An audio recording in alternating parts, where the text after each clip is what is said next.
जय हिंद दोस्तों, मैं संदीप आपके अपने चैनल द एजुकेशन हब पर आपका स्वागत करता हूं।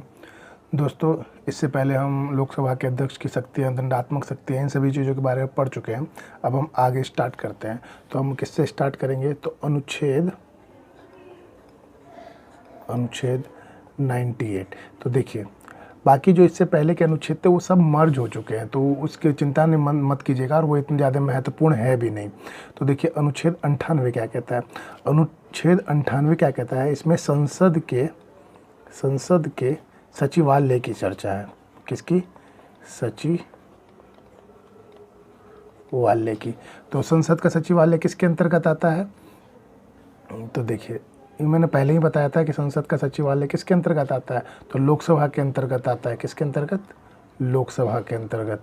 ठीक है, चलिए अब इसके बाद इसमें ये बात 98 में क्या है कि संसद के सचिवालय की चर्चा है। अब अनुच्छेद 99, अनुच्छेद 99। तो अनुच्छेद 99 क्या कहता है?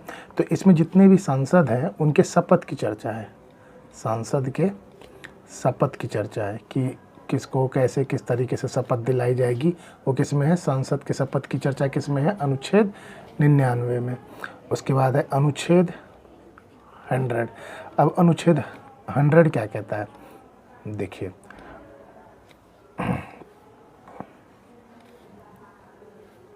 अनुच्छेद 100। तो अनुच्छेद 100 में क्या है? तो इसमें गणपूर्ति मैंने आपको पढ़ाया था, कोरम, जिसको कोरम भी कहते हैं। तो इसमें मैंने आपको क्या बताया था कि गणपूर्ति में जब भी ज़रूरत होगी तो कितने सदस्यों की ज़रूरत होगी? तो 1/10 की। किसी भी सदन में 1/10 सदस्यों का उपस्थित होना जरूरी है, तभी उस संसद की कार्यवाही चलेगी, वरना क्या हो जाएगी? रद्द कर दी जाएगी। जैसे कि मैंने बताया था, जैसे ये संसद है और ये लोकसभा हो गया, ये राज्यसभा। तो लोकसभा में कितने सदस्य है? तो 545। तो इसका 1/10 तो कितने होने चाहिए? 54.5। तो 54.5 तो हम लिखेंगे नहीं, तो हम क्या लिखेंगे? तो हम लिखेंगे 55। क्या लिखेंगे? 55। तो 55 सदस्यों का होना जरूरी है, तभी लोकसभा की कार्यवाही चल सकती है। इसी तरह राज्यसभा में कितने सदस्य होते हैं? तो 245। अब इसको भी चलाना है, तो 1/10 इसका कितना होगा? 24.5। तो 24.5 तो लिखेंगे नहीं, तो कितना? तो 25। तो 25 सदस्यों का होना राज्यसभा में भी जरूरी है, और जब ये रहेंगे इतने, तभी किसी भी संसद की कार्यवाही चलेगी, कि नहीं तो वो कार्यवाही नहीं चलेगी, उसको रद्द कर दी जाएगी। और इसमें मैंने आपको बताया था कि कोई भी सदस्य अगर 60 दिन तक अनुपस्थित रहता है और बिना बताए अनुपस्थित रहता है, तो उसकी सदस्यता क्या हो जाएगी? रद्द हो जाएगी। ठीक है, अब देखिए, हम लोग जो कुछ समितियों के बारे में समझते हैं, तो कुछ समितियां होती हैं। इसको देखिए, अगले पेज में लेते हैं। तो देखिए, समितियां कौन कौन सी समितियां होती हैं? तो देखिए, समितियां तो कुछ समितियां होती हैं जिनके कुछ काम होते हैं। तो सबको पहले एक बार बता देता हूँ कौन कौन सी समिति होती है। तो एक होती है वित्तीय समिति,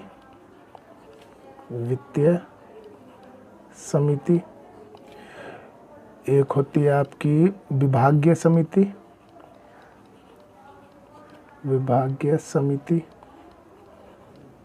ठीक। एक होती है आपकी जांच समिति,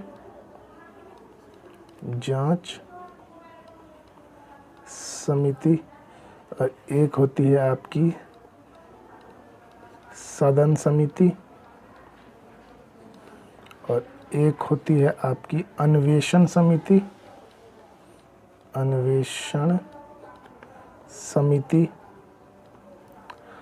और एक हो गई आपकी क्या? सेवा समिति।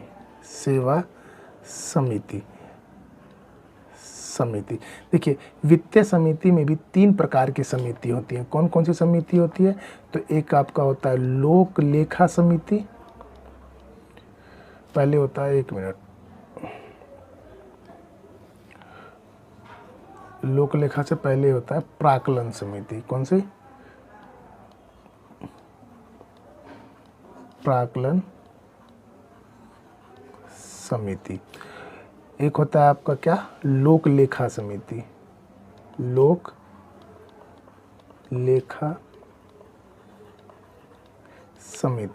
और एक होता है आपका लोक उपक्रम समिति,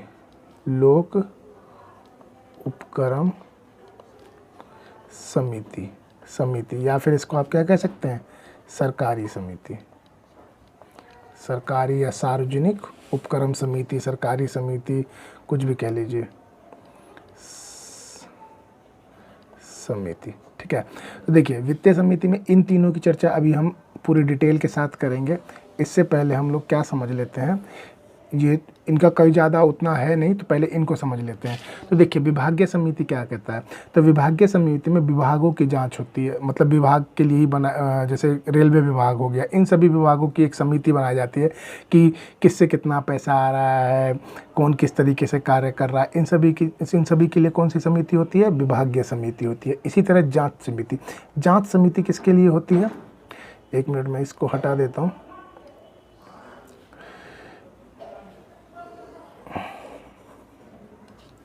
तो देखिए ये जो जांच समिति है, इसमें जनता की जो समस्या होती हैं, किसकी, जनता की समस्या, इसमें जो जनता की समस्या होती है उसके लिए एक जांच समिति बनाई जाती है।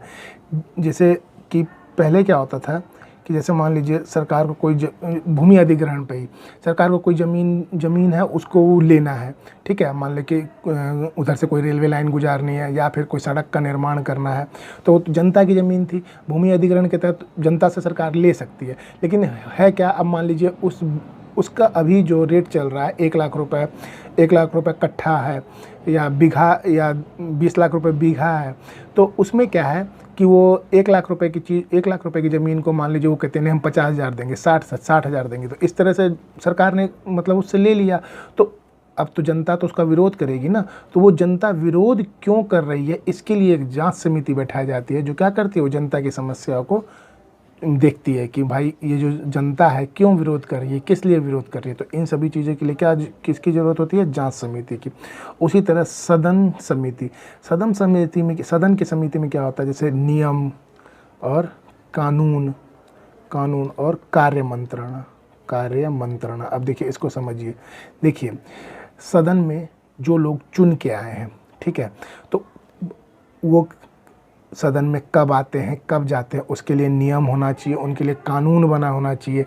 कोई कार्य है, किसी कार्य को करने में कितना कोई एक फिक्स समय होगा ना, तो उस कार्य की मंत्रणा होनी चाहिए कि भाई अभी तक ये कार्य है, अभी तक अटका क्यों हुआ, इतने दिनों से क्यों अटका हुआ है, क्यों नहीं पूरा हो रहा है, तो उस कार्य की मंत्रणा होनी चाहिए। तो ये किसके अंतर्गत आता है, तो ये सदन समिति के अंतर्गत आता है। अन्वेषण समिति इसमें SC ST के बारे में, मतलब ST की जो भी चीज़ें होती हैं वो किसके अंतर्गत आती हैं, उनकी जांच के बारे में अन्वेषण समिति के अंतर्गत। किसके अंतर्गत, अन्वेषण समिति के अंतर्गत। अब देखिए उसके बाद क्या है, सेवा समिति। तो अब सेवा समिति में क्या है, तो इसमें वेतन के बारे में, भत्ता और क्या है, आवास। तो इसमें सेवा समिति में किसके, वेतन भत्ता आवास, किसके, हमारे नहीं, इसमें जो नेता जो चुन के आते हैं तो भाई उनका वेतन कितना होना चाहिए, उन्हें भत्ता क्या मिलना चाहिए, उन्हें आवास मिलना चाहिए, हर 6 महीने में उनका फर्नीचर बदल जाना चाहिए क्योंकि वो पुराना हो चुका है। ये कहाँ से रहा, ये आएगा हम लोगों के पैसों से, मतलब टैक्स के पैसों से, जो टैक्स भर रहे हैं उनकी बात कर रहा हूँ मैं। तो जो टैक्स भरते हैं, टैक्स आपको अगर ये लग रहा है कि जो नौकरी नहीं कर रहे हैं वो टैक्स नहीं भरते, तो आप इस भारत में रहने वाला एक एक बच्चा, एक एक आदमी और एक एक औरत टैक्स भरते हैं, हर एक इंसान टैक्स भरते हैं। तो चलिए अब इस बात पे चर्चा हो गई, तो कैसे भरते हैं मैं बताता हूँ। देखिए आप अगर कोई भी प्रोडक्ट खरीदने जाते हैं, चाहे आप पार्ले जी का बिस्कुट खरीदिए, चाहे कोलगेट खरीदिए, कोई भी पेस्ट खरीद लीजिए, चावल आटा दाल जो भी जो पैकेजिंग में आता है उस पर टैक्स होता है कि नहीं, आप पढ़िएगा, इंक्लूसिव ऑफ ऑल टैक्स, उस पर सारे टैक्सेस लगा के आपको वो मिलता है। तो आपने कहीं ना कहीं उसका टैक्स भरा है। तो हर एक इंसान जो भी कोई प्रोडक्ट खरीद रहा है तो वो क्या है, टैक्स भर रहा है। चाहे छोटे बच्चे जाए तो अपने चॉकलेट खरीदते हैं तो वो टैक्स भर रहे हैं। आप अपनी ज़रूरत के सामान, जो पढ़ने वाले विद्यार्थी हैं, वो कॉपी किताब किसी भी तरह की चीज़ें जो जिस पर टैक्स लग के आती है, अगर आप वो खरीद रहे हैं तो इसका मतलब आप टैक्स भर रहे हैं। तो आप ये मत सोचिएगा कि खाली जो सरकारी, मतलब जो सरकारी नौकरी कर रहा है वो टैक्स भरता है, या फिर जो बड़ी बड़ी कंपनियों में काम कर रहे हैं वो टैक्स भरते हैं। नहीं, एक एक आदमी, इंडिया का प्रत्येक आदमी, प्रत्येक औरत सब के सब टैक्स भरते हैं और उन्हीं टैक्सों से क्या होता है, इनको वेतन मिलता है, भत्ता मिलता है। महंगाई बढ़ गई तो आपके लिए महंगाई है, तो आप सरकार, अभी क्या चल रहा है, देखिए पेट्रोल इतना बढ़ गया, डीजल इतना बढ़ गया, रसोई गैस के दाम बढ़ गए, तो आप क्या है, आप देशभक्ति के लिए लगे रहे, लेकिन इनका वेतन में कमी नहीं आने वाली, इनके वेतन को बढ़ाया जाएगा। कोई बात नहीं, वेतन ठीक है अभी रुका हुआ है, लेकिन ऐसा नहीं है कि इनको वेतन मिलेगा नहीं, मिलेगा, महंगाई भत्ता मिलेगा। अभी जो महंगाई आ गई है तो उसका भी भत्ता मिलेगा।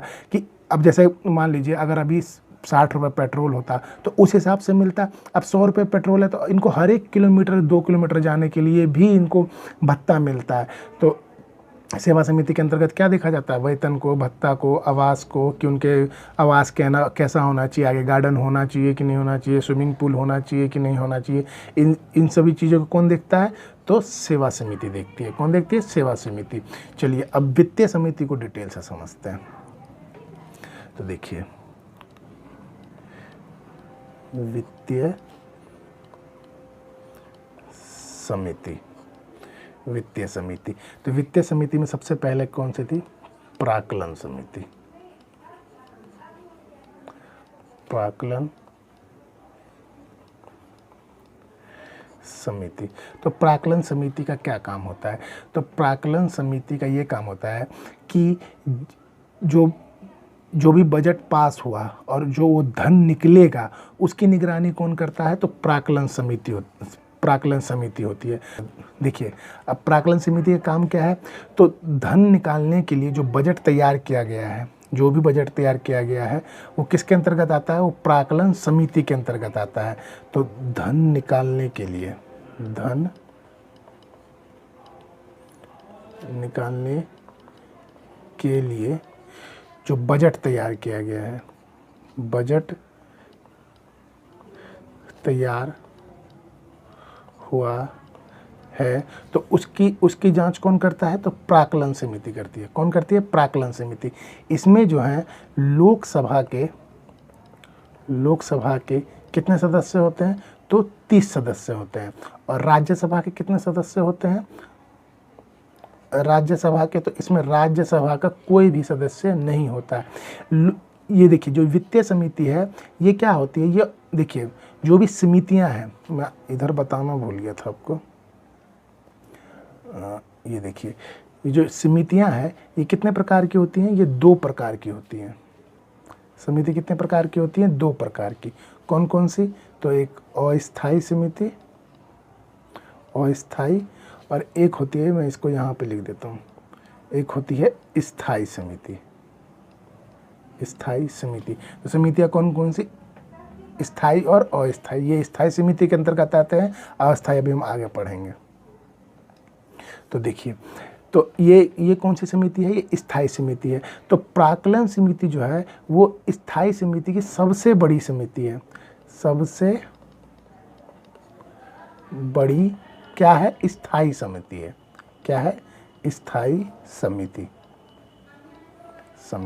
तो प्राक्कलन समिति कैसी समिति है, तो सबसे बड़ी स्थायी समिति है। कैसी है, सबसे बड़ी स्थायी समिति है। इसमें जो है मंत्रिमंडल के सदस्य, जो मंत्रिमंडल होता है, मंत्रिमंडल के सदस्य वो क्या होते हैं, वो नहीं होते हैं। अब मंत्रिमंडल क्या, जो सरकारी पद पर हो, सरकारी पद से मतलब सरकारी नौकरी से नहीं। जैसे देखिए मंत्रिमंडल में भी कौन कौन आता है, जैसे गृह मंत्रालय, रेलवे मंत्रालय, कपड़ा मंत्रालय, स्वास्थ्य मंत्रालय, विदेश मंत्रालय, तो इनके कोई ना कोई तो हैं। जैसे गृह मंत्रालय के कौन हो गए, अपने अमित शाह जी। रेलवे मंत्रालय में जैसे पीयूष गोयल। तो ये क्या है, किसी सरकारी पद पर है, तो यही मंत्रिमंडल के सदस्य हैं। तो ये जो है ये प्राक्कलन समिति के सदस्य नहीं होंगे। कौन नहीं होंगे, तो मंत्रिमंडल। बाकी जो भी हैं वो हो सकते हैं, जो मंत्रिमंडल में नहीं है वो क्या, जैसे अब जैसे मंत्रिमंडल में जैसे भाजपा की टोटल भाजपा और उसकी एनडीए के मिला के कितनी सीटें, 303 सीटें हैं। तो 303 में से सबको तो मंत्रिमंडल नहीं मिला होगा, तो जिनको नहीं मिला वो इसके सदस्य हो सकते हैं। और वो भी कितने, तो वो 30 सदस्य होंगे। कोई भी 30, वो कौन चुनता है, तो वो अध्यक्ष चुनता है। कौन चुनता है? अध्यक्ष। अब पूछेगा अध्यक्ष कौन, तो अध्यक्ष कौन? लोकसभा का अध्यक्ष। कौन? लोकसभा का अध्यक्ष। तो उनको कौन चुनता है? तो लोकसभा का अध्यक्ष चुनता है। और कितने सदस्यों को चुनता है? 3 सदस्यों को। अब ये 30 सदस्य क्या काम करते हैं कि मान लीजिए जैसे कि कहीं पर, चलिए देखिए, जैसे क्या होता है कि मान लीजिए कहीं सड़क बननी है, तो सड़क के लिए कोई ना कोई बजट पास होगा, वो बजट पास होगा तो उसके लिए धन भी निकलेगा।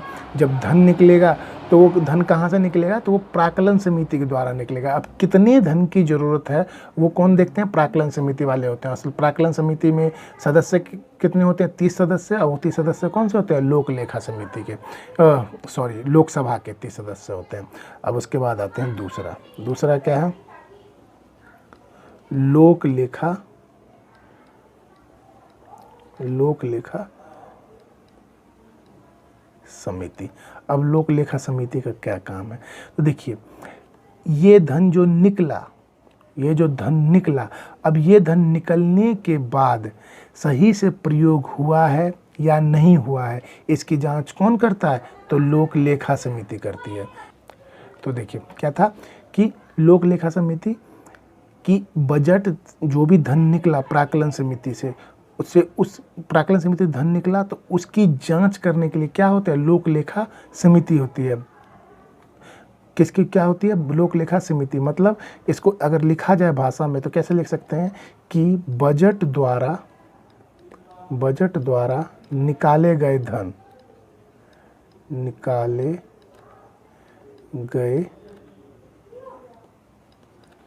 की जांच।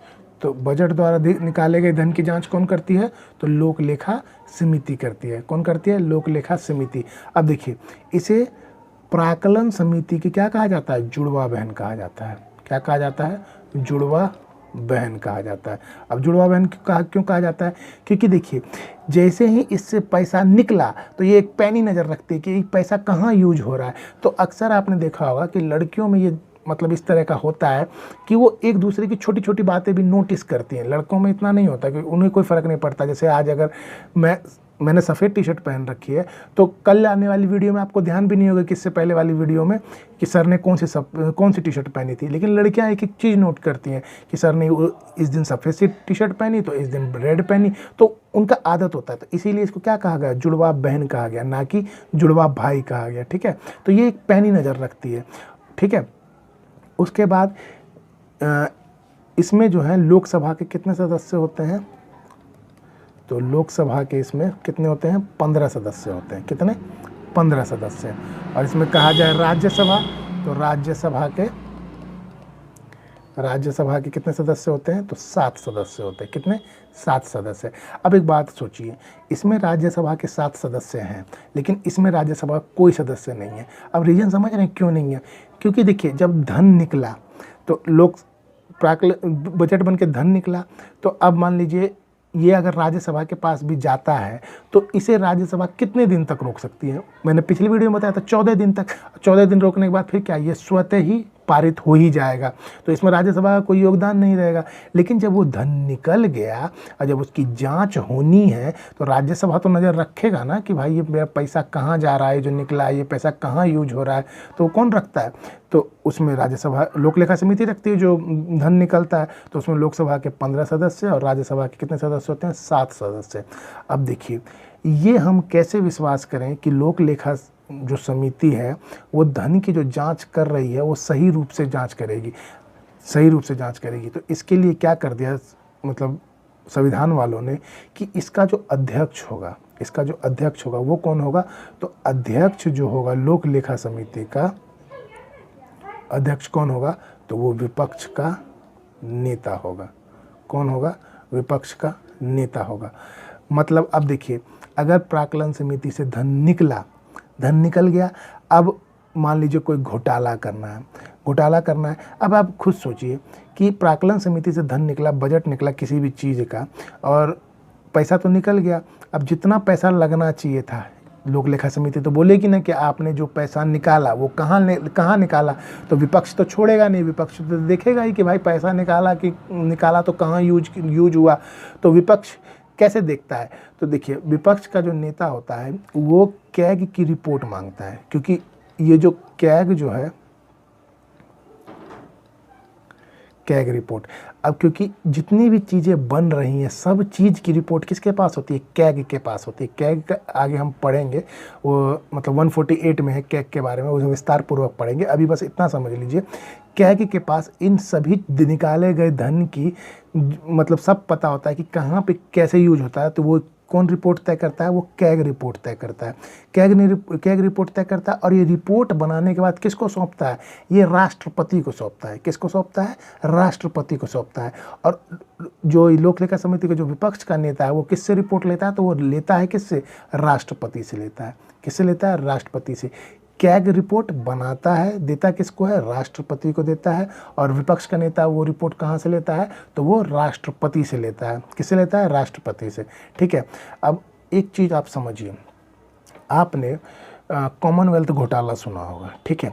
उसमें 70,000 करोड़ का घोटाला हुआ था, ठीक है? कितने हज़ार करोड़ का? 70,000 करोड़ का। और इस 70,000 करोड़ का घोटाला हुआ था, और यूज में आए थे 80,000 करोड़। जो भी कॉमनवेल्थ का जो भी बजट तैयार हुआ था उसमें 80,000 का काम हुआ था।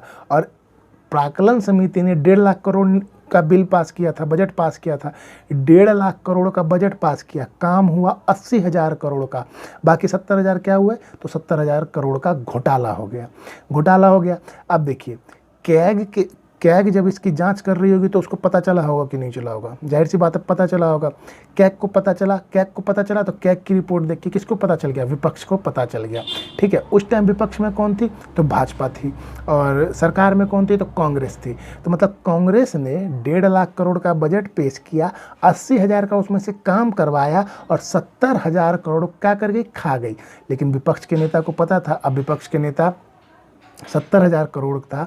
तो अब एक बात बताइए, 70,000 करोड़ रुपए आए, तो इन दोनों, अब 70,000 करोड़ का लालच आप समझ रहे होंगे क्या होगा।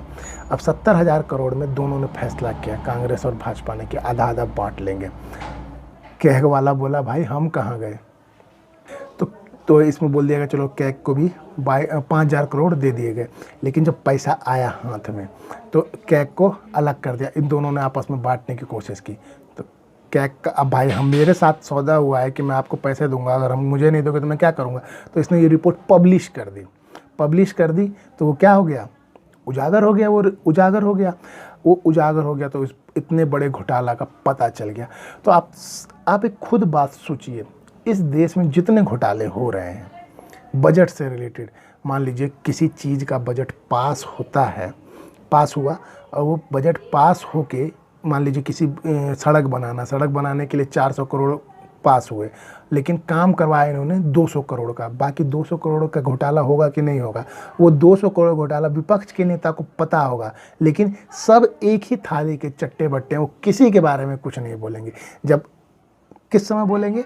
तो जब सरकार बनने वाली होगी, बनने से मतलब जब चुनाव आ रहे होंगे, तो सब एक दूसरे की पोल खोलेंगे। देखिए, जब भाजपा चुनाव लड़ रही थी 2014 में, तो उन्होंने क्या कहा था कि काला धन आएगा, ठीक है, जो भी स्विस बैंक में है सबका एक एक करके नाम लाएंगे। आप एक बात बताइए, कितने लोगों का नाम लाया गया? नहीं ला सकते, कभी नहीं ला सकते। क्यों? क्योंकि अगर ये स्विस बैंक से लाने जाएंगे ना, तो इनके खुद के कितने नेता होंगे यह इन्हें अच्छे से पता है, तो वो भी जाएंगे। तो ये जब चुनाव आएंगे ना, तो हर एक सरकार, कांग्रेस भी यही करेगी। कांग्रेस कहेगी कि अब जब हमारी सरकार आएगी तो हम स्विस बैंक से पैसा वापस लाएंगे। तो वो क्या करेगी? जब कांग्रेस आएगी तो वो भाजपा के 5 नेताओं का नाम ले लेगी, जब भाजपा आएगी तो वो कांग्रेस के 5 नेताओं का नाम ले लेगी। बस ये कहेंगे कि देखिए हम वहाँ से ले आए, एक पैसा नहीं आता। आपको क्या लग रहा है कि स्विस बैंक में कितना पैसा होगा? एक से एक नेता है, एक से एक बिजनेसमैन है जिनके जो स्विस बैंक में पैसा पड़ा होगा, बहुत पैसा पड़ा होगा, लेकिन आज तक कोई लाया? काला धन वापस नहीं आया, और ना ही आएगा, ये फिक्स है। क्योंकि हमारे यहाँ जो मतलब नेता ऐसे हैं, वो पहले अपना भरते हैं, भरने के बाद ये भी नहीं कि गरीबों को भला कर दे, वो भरते ही रहते हैं, उनका कभी मन ही नहीं भरता है। तो आपको समझ में आ रहा होगा कि लोक लेखा समिति का क्या काम है कि जो भी बजट से जो धन निकला है, मतलब प्राक्कलन समिति ने जो धन पास किया है, वो पैसा कहाँ यूज हो रहा है उसकी देखरेख कौन करेगा? लोक लेखा समिति करेगा। लोक लेखा समिति को प्राक्कलन समिति की जुड़वा बहन कहा जाता है। इसका अध्यक्ष कौन होता है? विपक्ष का नेता होता है। इसमें लोकसभा के 15, राज्यसभा के 7, मतलब टोटल कितने सदस्य हो गए? तो टोटल 22 सदस्य होते हैं। किसमें? लोक लेखा समिति में। लोक से जो निकाले गए धन की, मतलब जो भी रिपोर्ट तैयार कौन करता है? तो कैग करता है। कैग किसको रिपोर्ट सौंपता है? तो राष्ट्रपति को सौंपता है। और राष्ट्रपति से कौन लेता है? तो लोक लेखा समिति उससे वो रिपोर्ट लेती है और उसका जांच करती है कि कहाँ पैसा खर्च हुआ, सही से हुआ कि नहीं हुआ। ठीक है, अब आते हैं इसका अगला, लोक लेखा समिति के बाद आते हैं क्या? तो लोक लेखा समिति के बाद आपका तीसरा पॉइंट था, क्या था? सरकारी या उपक्रम समिति। लोक उपक्रम समिति, इसे कह लीजिए सार्वजनिक उपक्रम समिति या सरकारी उपक्रम समिति। तो आपको कहीं ना कहीं से पता चल रहा होगा सरकारी मतलब क्या। तो इसमें सरकारी कंपनियों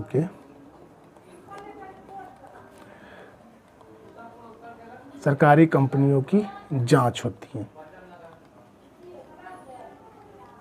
सरकारी कंपनियों क्या होती है? जांच होती है। तो अब आप बोलिएगा सरकारी कौन सी कंपनी होती है? तो सरकारी कंपनियां जैसे BSNL हो गई, MTNL हो गई, और सोचिए भेल हो गई, भेल, और गेल हो गई, NTPC हो गई। ठीक है, NTPC हो गई। तो ये कौन सी है? सरकारी कंपनियां हैं। जैसे रेलवे हो गई, ये भी तो सरकारी है, रेलवे हो गई। तो ये क्या है? सरकारी कंपनियां। तो इसमें पैसा कैसे आ रहा है, कहाँ जा रहा है, किस जगह लग रहा है, इन सभी की जांच कौन करता है? तो लोक उपक्रम समिति करती है। कौन करती है? लोक उपक्रम समिति। जैसे क्या कहते हैं? सार्वजनिक समिति या फिर सरकारी उपक्रम समिति कहते हैं। ठीक है, अब इसके बाद ये तो आपकी कौन सी होगी? स्थायी समिति हो गई। इसमें भी देखिए, इसमें भी लोकसभा के कितने सदस्य होते हैं? तो लोकसभा के 15 सदस्य और राज्यसभा के 7 सदस्य। टोटल कितने सदस्य होंगे? तो 22 सदस्य होंगे। टोटल कितने सदस्य होंगे? 22 सदस्य होंगे।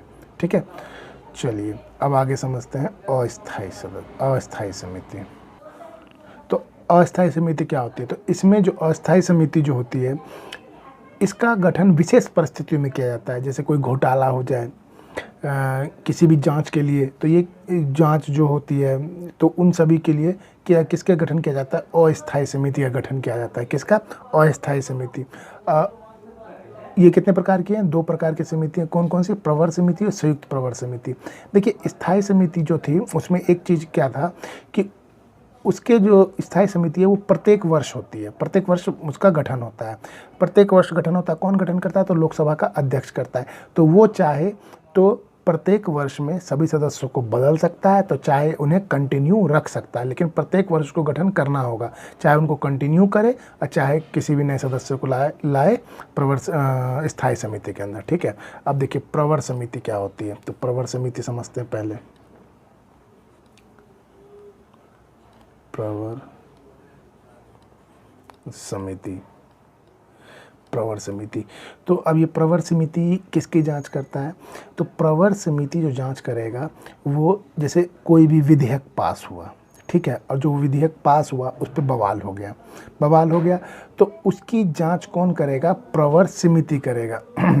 तो प्रवर समिति क्या था कि कोई विधेयक पास हुआ और उस पर कोई मतलब विवाद हो गया, तो उसकी जांच कौन करेगा? प्रवर समिति करेगा। जैसे GST आया, ठीक है, तो जब GST आया तो उस पर बहुत विवाद हुआ, तो विवाद क्यों हुआ, किस लिए हो रहा है, तो इनकी जांच कौन करेगी? प्रवर समिति करेगी। अगर इसको लिखेंगे तो कैसे लिखेंगे कि विवादित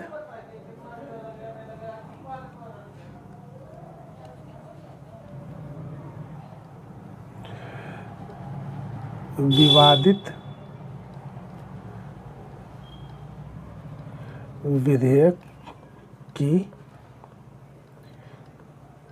जांच करता है। क्या करता है? विवादित विधेयक की जांच करता है। और ये जो विवादित विधेयक की जांच करता है, इसमें जो सदस्य होते हैं, लोकसभा जो है, लोकसभा के कितने सदस्य होते हैं? तो इसमें लोकसभा के 30 सदस्य होते हैं। कितने? 30 सदस्य। और राज्यसभा के, तो इसमें राज्यसभा के भी कितने सदस्य होते हैं? 30 सदस्य। टोटल कितने सदस्य हो गए? 60 सदस्य हो गए। तो ये क्या कहलाती है? सबसे बड़ी समिति कहलाती है। प्रवर समिति क्या होती है? सबसे बड़ी समिति। देखिए क्वेश्चन में फंसे है कैसे, आपसे पूछेगा सबसे बड़ी स्थायी समिति कौन सी है, तो कौन सी है? प्राक्कलन समिति। कौन सी है? प्राक्कलन समिति। अगर आपसे पूछे कि सबसे बड़ी समिति कौन सी है, तो सबसे बड़ी समिति कौन सी है? प्रवर समिति। कौन सी है? प्रवर समिति। तो प्रवर समिति आपको समझ में आ जाएगा, क्या आ गया होगा, क्या करती है? तो विवादित जो विधेयक है, जो भी विधेयक पास हुआ है, उसकी जांच करती है, अगर वो विवाद में आ जाए तो। ठीक है। अब देखिए दूसरा क्या है, दूसरा होता है संयुक्त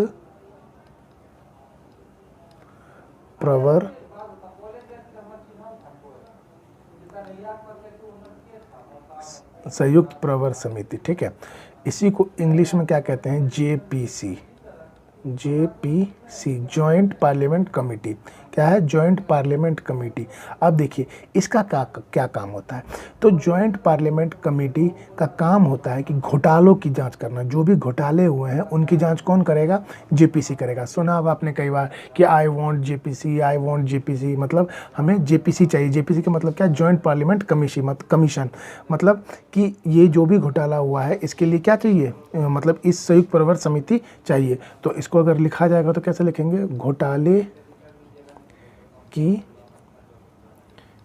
जांच करता है। क्या करता है? घोटाले की जांच करता है। अब देखिए घोटाले की जांच कौन करेगा? जेपीसी करेगा। देखिए आपने एक सुना होगा कि राफेल के बारे में। राफेल में क्या हुआ कि 400 करोड़ की डील हुई। ठीक है, और वो उसको लाया कितना गया? अभी 1600 में। कितना बना? 1600 करोड़ में। ठीक है, तो ये 400 से 1600 करोड़ के बढ़ गया, मतलब 1200 करोड़ रुपए बढ़ गया।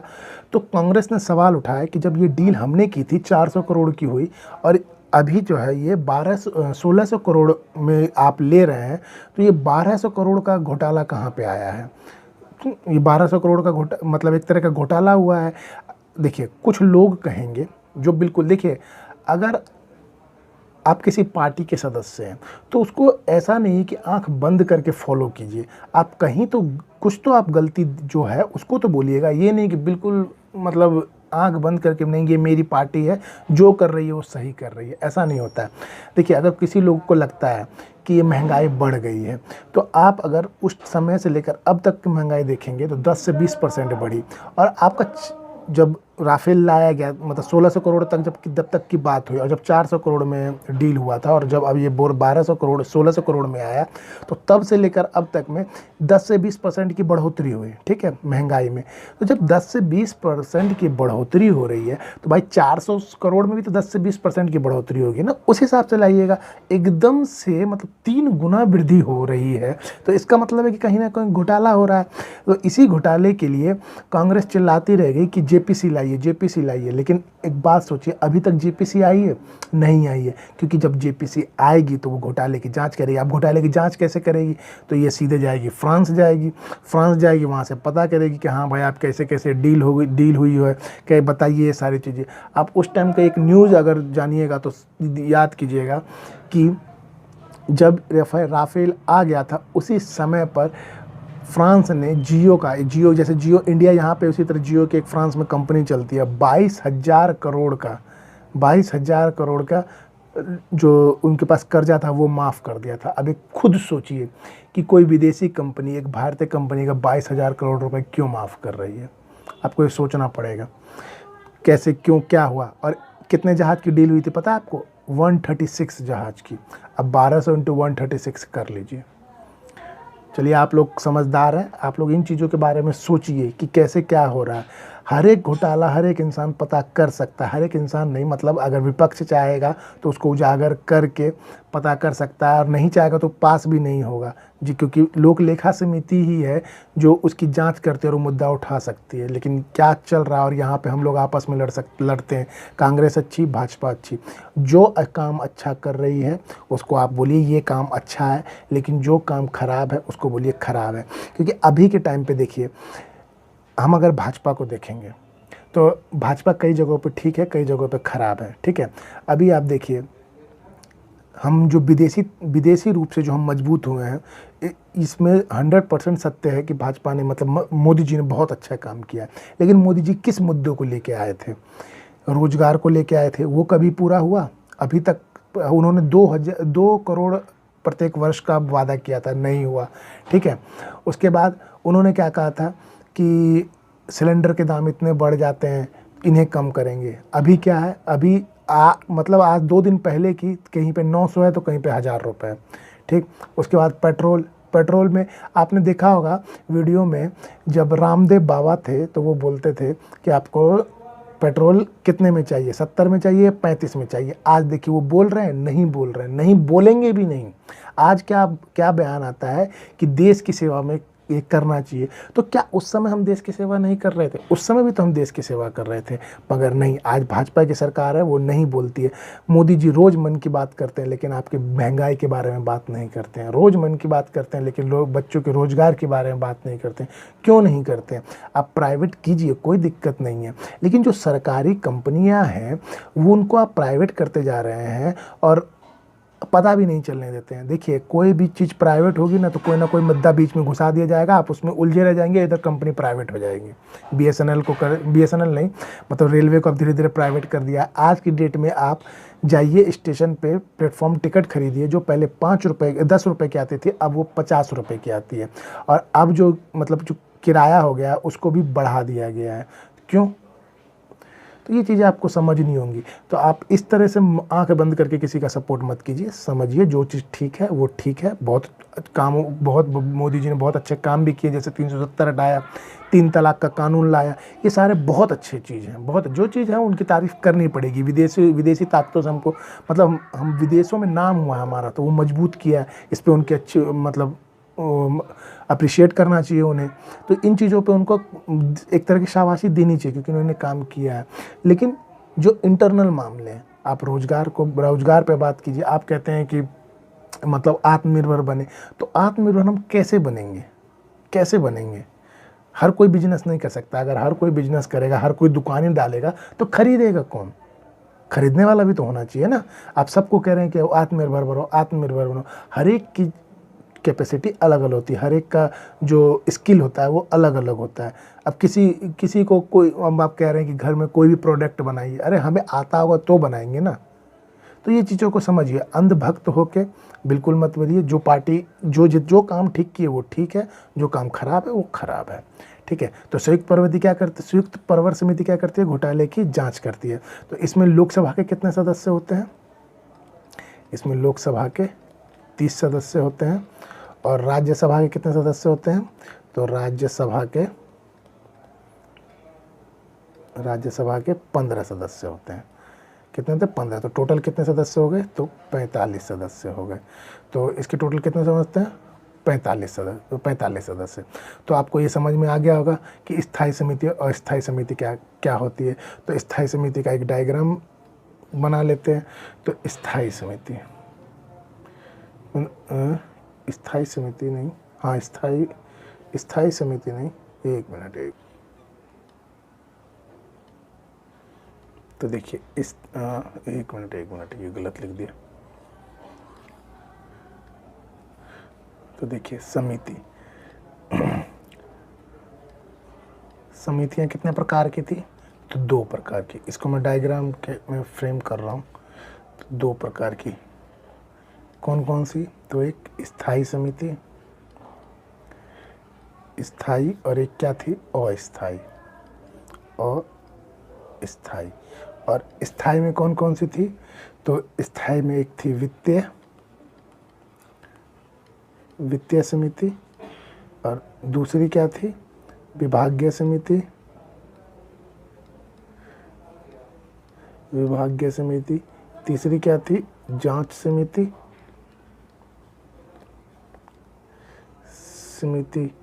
चौथी क्या थी? सदन समिति। पांचवी क्या थी? अन्वेषण समिति। और छठी क्या थी? सेवा समिति। और वित्तीय समिति भी कितने प्रकार की थी? तो 3 प्रकार की। कौन सी? प्राक्कलन, लोक लेखा और लोक उपक्रम। ठीक है। और अस्थायी कितने प्रकार की? तो ये 2 प्रकार की थी। कौन सी? प्रवर समिति और ये स्थायी प्रवर समिति। प्राक्कलन में कितने सदस्य थे? 30। किसके? लोकसभा के। और राज्यसभा के सदस्य थे? तो नहीं थे। लोक लेखा में लोकसभा के कितने सदस्य थे?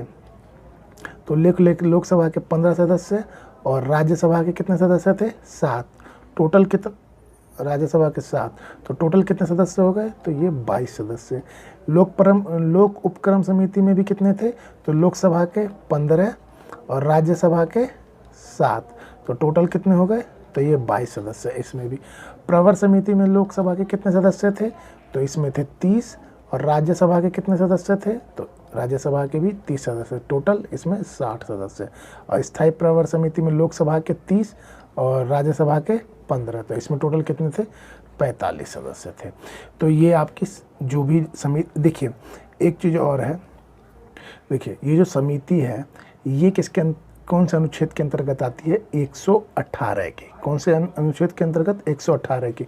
तो आप बोलिएगा सर आपने पहले 118 पढ़ा दिया, बाकी क्या आ गई? तो यहाँ पे इन समितियों के बारे में ज़रूरत थी, इसीलिए मैंने बता दिया। तो जब हम 118 पढ़ रहे होंगे तो उस टाइम नहीं बताऊंगा। तो उस ये समिति की चर्चा कहाँ किसके अंतर्गत है? 118 की। और समिति किसके अंतर्गत आती है? लोकसभा के अध्यक्ष के अंतर्गत। किसके अंतर्गत आती है? लोकसभा के अध्यक्ष के अंतर्गत। और ये किस में है? अनुच्छेद 118 में समितियों के बारे में चर्चा है। तो दोस्तों आज के लिए इतना ही। और अगर आपको ये जो सेशन है अच्छा लगा हो तो ज़्यादा से ज़्यादा लोगों तक शेयर कीजिए, लाइक कीजिए, सब्सक्राइब कीजिए और बहुत लोगों तक पहुंचाइए, क्योंकि मैं बहुत मेहनत कर रहा हूं। मैंने इंडिया मैप कंप्लीट किया, आप उसको पढ़िए। आप इंडिया मैप पढ़िएगा, आपको 70% ज्योग्राफी बिल्कुल क्लियर होगा। और मैंने आप इसमें बॉटनी भी पूरा ख़त्म कर दिया। आप बॉटनी पढ़िए, आप बॉटनी में भी आपको कभी कहीं दिक्कत नहीं होगी। देखिए मैं अकेला ये सब पढ़ा रहा हूँ तो इसलिए मुझे वीडियो बनाने में समय लगता है। मैं पढ़ाने को सारे सब्जेक्ट पढ़ा सकता हूँ। मैंने मैथ भी स्टार्ट कर दिया है, मैं मैथ पढ़ा रहा हूँ। मैथ भी आप एडवांस मैथ स्टार्ट किया, आप तो एडवांस मैथ पढ़िए। बिल्कुल बेसिक से पढ़ेंगे और एडवांस मैथ पढ़ने के बाद आपको कहीं दिक्कत नहीं होगी।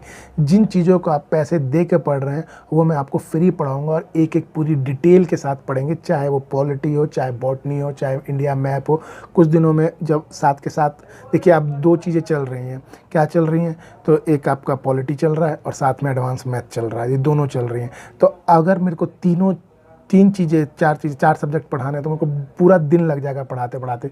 फिर इसकी एडिटिंग है, हर चीज़ करनी पड़ती है, फिर मतलब टैग, डिस्क्रिप्शन, ये सब चीज़ यूट्यूब में डालनी पड़ती है, तो उनमें समय बहुत लग जाता है। तो मुझे खुद भी पढ़ना होता है क्योंकि मैं भी अपनी पढ़ाई में लगा रहता हूँ, तो उन चीज़ों का भी ध्यान रखना पड़ता है। तो इसीलिए मेरी वीडियो जो है 1 से 2 दिन के बीच में गैप करके आती होंगी। तो अगर मान ली 1 दिन गैप करके आ गई तो एडवांस मैथ आएगी, तो 1 दिन गैप करके आएगी तो कौन सी आएगी?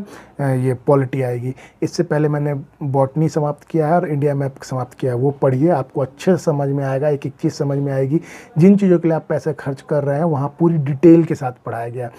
मैं जब तक यूट्यूब पे हूँ सारी चीज़ें जो भी पढ़ाऊँगा पूरी डिटेल के साथ पढ़ाऊँगा। कोई पैसा नहीं देना, आपको यूट्यूब पे आना है, देखना है और आराम से पढ़ना है। आपको किसी भी चीज़ के लिए कुछ करने की ज़रूरत नहीं है।